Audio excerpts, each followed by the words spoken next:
பெண்கள் வாழ்வை வளமாக்கிய கலைஞர் மகளிர் உரிமை தொகை திட்டம், உழைக்கும் மகளிர் உயர்வு பெற விடியல் பயண திட்டம் என பல்வேறு திட்டங்களை செயல்படுத்திக் கொண்டிருக்கும் மாண்புமிகு தமிழ்நாடு முதலமைச்சர் அவர்களை விழா பேருரையாற்ற பணிவன்புடன் அழைக்கின்றோம்.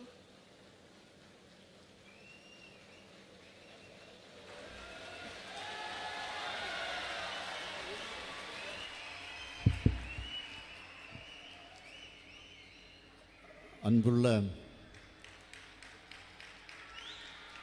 வடசென்னை வளர்ச்சி திட்டத்தின் கீழ் பல்வேறு புதிய திட்டப் பணிகளுக்கு அடிக்கல் நாட்டுதல் மற்றும் முடிவுற்ற பணிகள் திறப்பு விழா இந்த இனிய நிகழ்ச்சிக்கு முன்னிலை ஏற்றுள்ள மாண்புமிகு துணை முதலமைச்சர் தம்பி உதயநிதி ஸ்டாலின் அவர்களே,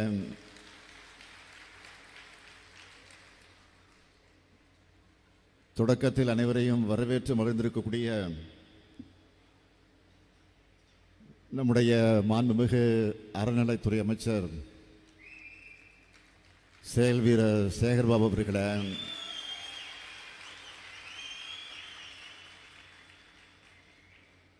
மாண்புமிகு அமைச்சர் அன்பரசன் அவர்களே, மாண்புமிகு அமைச்சர் மா சுப்பிரமணியன் அவர்களே, சென்னை மாநகராட்சியினுடைய மேயர் திருமதி பிரியா அவர்களே, வடசென்னை நாடாளுமன்ற உறுப்பினர்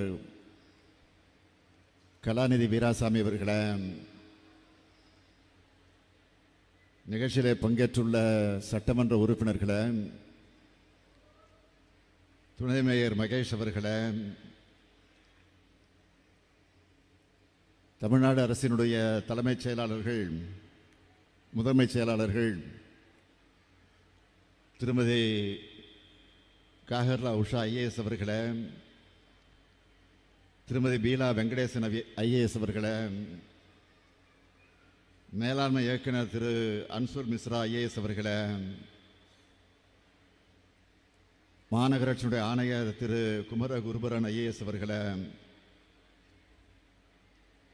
காவல்துறையினுடைய ஆணையர் திரு அருண் அவர்களே, அரசு உயர் அலுவலர்களே,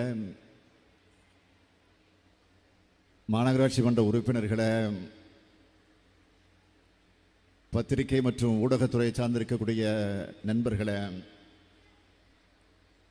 பெரியோர்களே, தாய்மார்களே, அன்பிற்கினிய சகோதர சகோதரிகளே, உங்கள் அனைவருக்கும் என்னுடைய அன்பான வணக்கம்.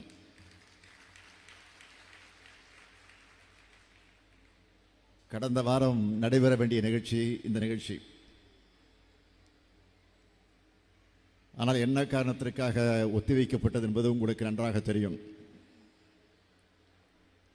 தமிழ்நாட்டில் பெரும் பாதிப்பை ஏற்படுத்தியிருக்கக்கூடிய பெஞ்சல் புயல்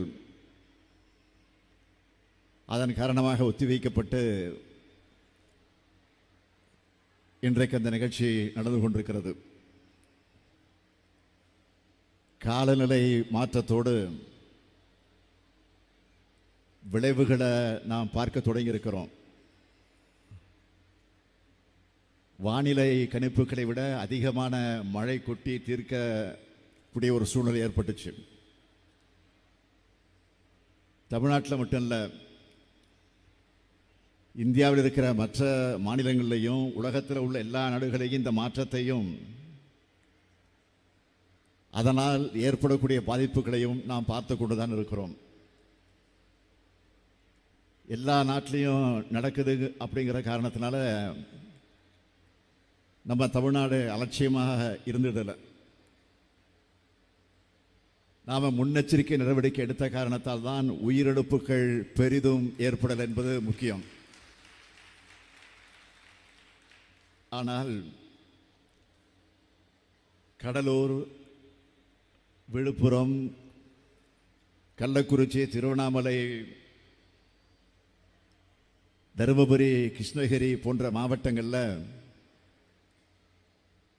அதிகமான அளவிற்கு மழை பெய்து பாதிப்புகளை ஆளாக்கியிருக்கு. பாதிக்கப்பட்டிருக்கக்கூடிய மக்களுக்கு தேவையான உதவிகளை, நிவாரணத்தை மழை தொடங்குறதுலேருந்து இப்போ வரைக்கும் நம்முடைய தமிழ்நாடு அரசு செஞ்சுக்கிட்டு தான் இருக்கு. ஒன்றிய அரசுகிட்ட இருந்து நிதியும் நாம கேட்டிருக்கிறோம்.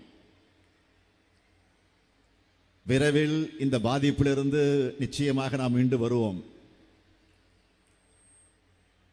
கடந்த காலங்களில் மழை வெள்ளத்தால் தவிச்ச சென்னையை மீட்டெடுத்த மாதிரி மற்ற பகுதிகளையும் விரைவாக நாம் மீட்டெடுப்போம். ஒட்டுமொத்த தமிழ்நாடும் மீண்டு வரும். இப்பவே சில மாவட்டங்கள் முழுமையாக மீண்டு வந்து கொண்டிருக்கு. அல்லல் படக்கூடிய மக்களுடைய வேதனைகளை அவதூறு பரப்பி ஆதாயம் தேடலாம்னு சிலர் மலிவான அரசியலில் ஈடுபடுறாங்க. கடந்த ஆட்சியில் அது எந்த ஆட்சி என்பது உங்களுக்கு தெரியும். 2015 செயற்கை வெள்ளத்திலையும் பல்வேறு புயல்களையும் சென்னையை வெள்ளத்தில் மிதக்க விட்ட மாதிரி இப்போ நாம தவிக்க விடலை. அதற்கு பெஞ்சல் புயலில் நாம் எடுத்த நடவடிக்கைகளும் நம்முடைய பணிகளும் தான் அதற்கு சாட்சி. முன்னாடியெல்லாம் சென்னையில் மழை பெஞ்சா உதவி கேட்டு அல்லலாடுகிற நிலையும், தன்னார்வலர்கள் கிட்ட உதவி கேட்டு சோசியல் மீடியாவில் பதிவிடுகிற நிலையும், எப்போ வெள்ளம் வடியும்னு காத்திருக்க வேண்டிய நிலையும் இருந்துச்சு. ஆட்சியாளர்களை களத்தில் பார்க்க முடியாது. அப்படியே வந்தாலும் என்ன பிரச்சனைன்னு கூட தெரியாம வாக்காளர் பெருமக்கள்னு பேசுவாங்க. மீடியாக்கள் மைக்கை கொண்டு போய் நீட்டினா பதில் சொல்லாம ப்ளீஸ் விட்டுடுங்கன்னு சொன்னவங்க தான் இருந்தாங்க கடந்த கால ஆட்சியில். தன்னார்வலர்கள் உதவி செய்ய வந்தா அவங்கள மிரட்டுவாங்க. அவங்க வழங்கக்கூடிய நிவாரணப் பொருட்களில் ஸ்டிக்கரில் ஒட்டுவாங்க. அந்த காலம்லாம் இப்போ மலையேறி போச்சு. நாம் எடுத்த நடவடிக்கையால் சென்னை மழை நின்ற அடுத்த நாளே மீண்டிருக்கு. மழை நின்ன உடனே நான் கொளத்தூர் தொகுதியை பார்வையிட்டப்போ அங்கிருந்த ஒரு பெரியவர் சொன்னார், முதல் முறையா தில்லை நகர், வீனஸ் நகர், செந்தில் நகர் போன்ற இடங்கள்ல வெள்ளம் வரல. இந்த நகருக்கு விடிவு காலம் பிறந்துருச்சுன்னு சொன்னார். விடியலை தருவதுதான் உதயசூரியன்.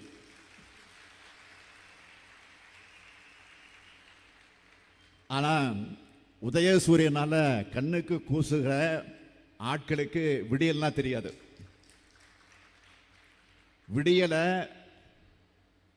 விடியலை விடியாட்சின்னு சொல்லிக்கிட்டே இருப்பாங்க. தமிழ்நாட்டை படுபாதாளத்துக்கு தள்ளின அந்த விடியா மூஞ்சிகளுக்கு என்னைக்கும் விடியவே முடியாது. அது விடியவே முடியாது. அதை பற்றி நாம் கவலைப்படலை. அதே குளத்தூர் தொகுதியை சார்ந்த இன்னொருவர் என்கிட்ட சொன்னார், உங்களுடைய பணிகளெல்லாம்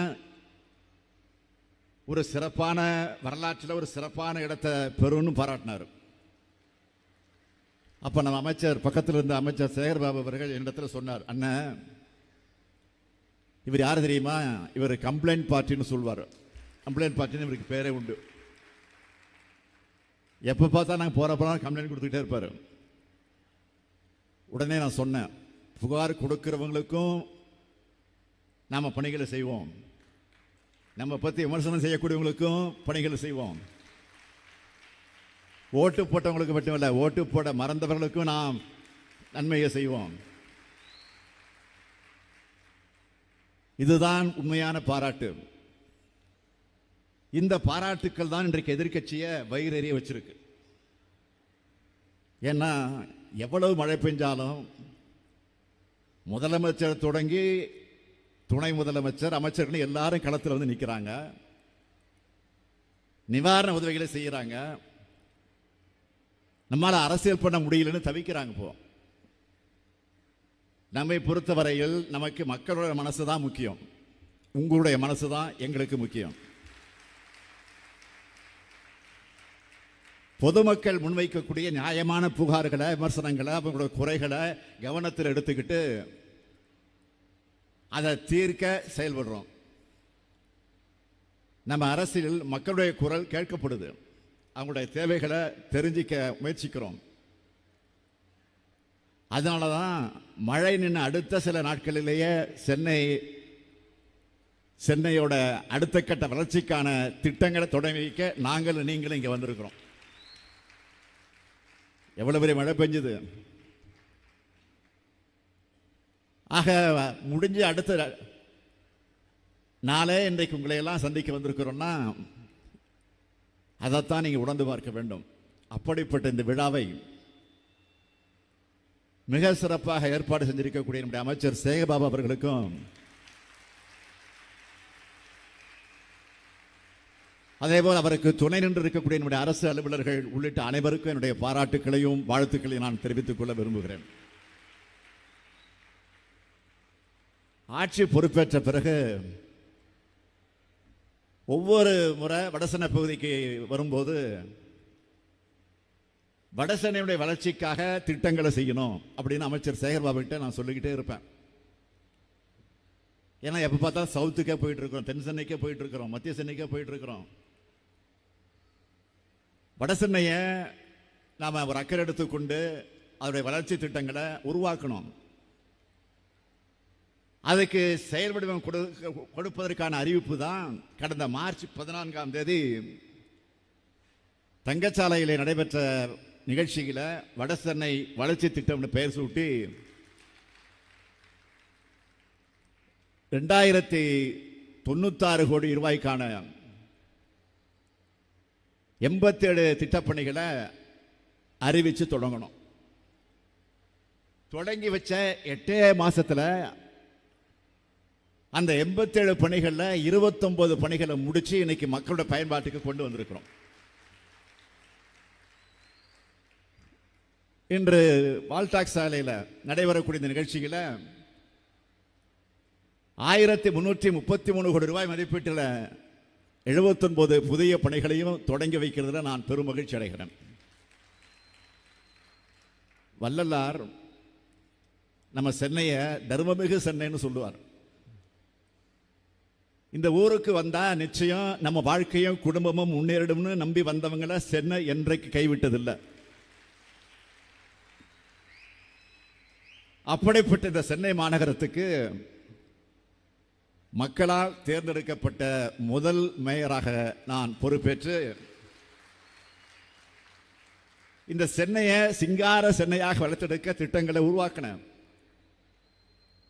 இன்னைக்கு முதலமைச்சர் என்ற பொறுப்பில் பல்வேறு திட்டங்களை தொடங்கி வைக்க வந்திருக்கிறேன். என்னை தலைமைச் செயலகத்தில் சந்திக்க வரக்கூடிய வெளிநாட்டு தூதுவர்கள் பல பேர் சொல்லுவாங்க, மறக்காம உன்னை நிச்சயமா சொல்லிட்டு போவாங்க, சென்னை சிட்டி எப்படி டெவலப் ஆனது, எப்படி டெவலப் ஆயிருக்க, இதுக்கெல்லாம் நீங்க தான் காரணம். அவங்க சொல்றதை கேட்கும் போது எனக்கு மகிழ்ச்சியா இருக்கும். அந்த மகிழ்ச்சியை விட, மனநிறைவை விட இந்த மாநகரத்துக்காக இன்னும் நிறைய செய்யணும்னு என்ற எண்ணம் தான் எனக்குள் அப்போது வளரும். ஆரம்ப காலகட்டத்தில் சென்னைன்னு சொன்னால அது இந்த வட சென்னை தான். இன்னைக்கு சென்னை மிகப்பெரிய நகரமாக வளர்ந்துருச்சு.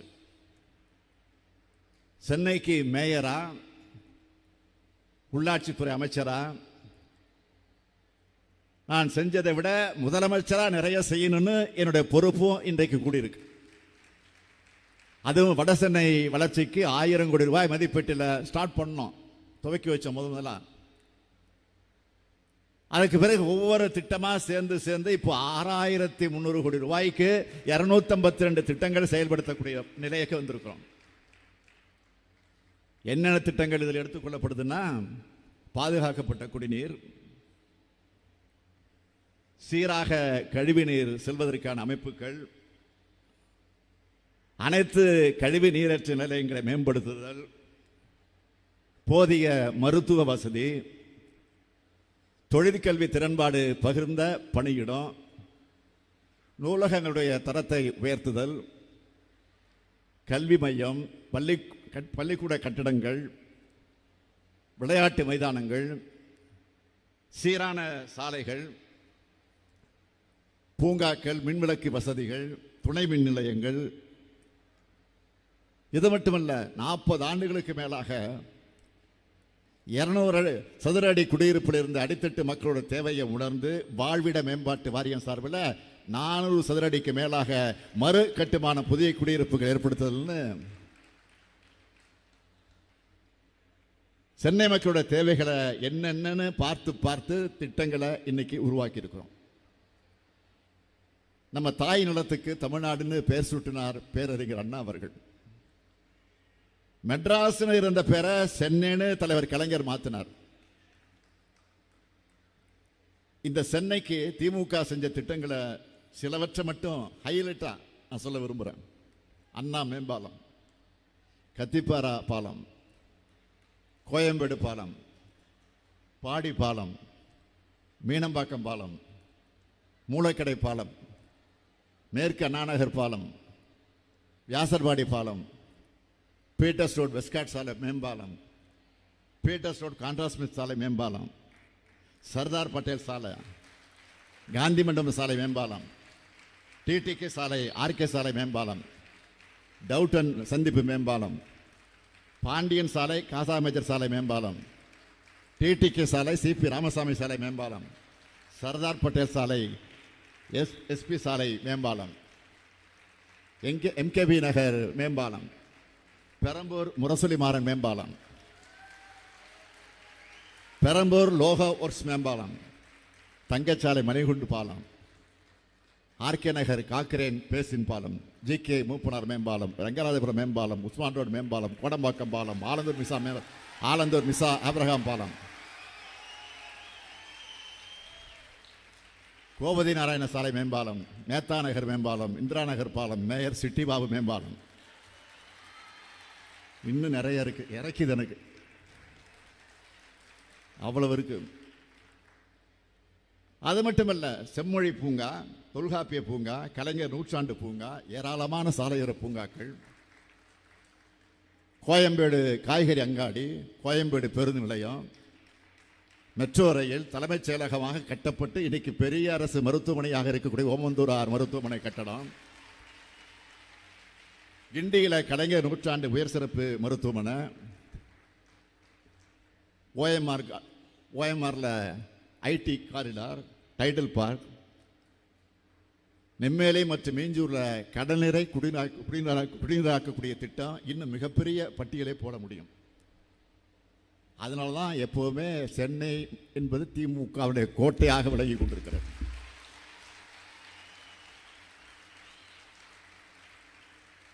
சென்னையை எப்படி கடந்த காலங்களில் வளர்த்தெடுத்தோமோ அதே மாதிரி இன்னைக்கு தொடங்கி வைக்கப்பட்டிருக்கக்கூடிய இந்த திட்டங்கள் மூலமாக எதிர்காலத்துக்கு தேவையான கட்டமைப்புகளை உருவாக்கி சிங்கார சென்னையை கட்டி எழுப்புவோம். பந்தாரை வாழ வைக்கும் சென்னை, மெரினாவில் உதிக்கக்கூடிய உதயசூரியனின் ஒளியிலும் திராவிட மாடல் ஆட்சியின் ஒளியிலும் ஒளிந்து கொண்டே இருக்கும் என்று கூறி விடைபெறுகிறேன். நன்றி, வணக்கம்.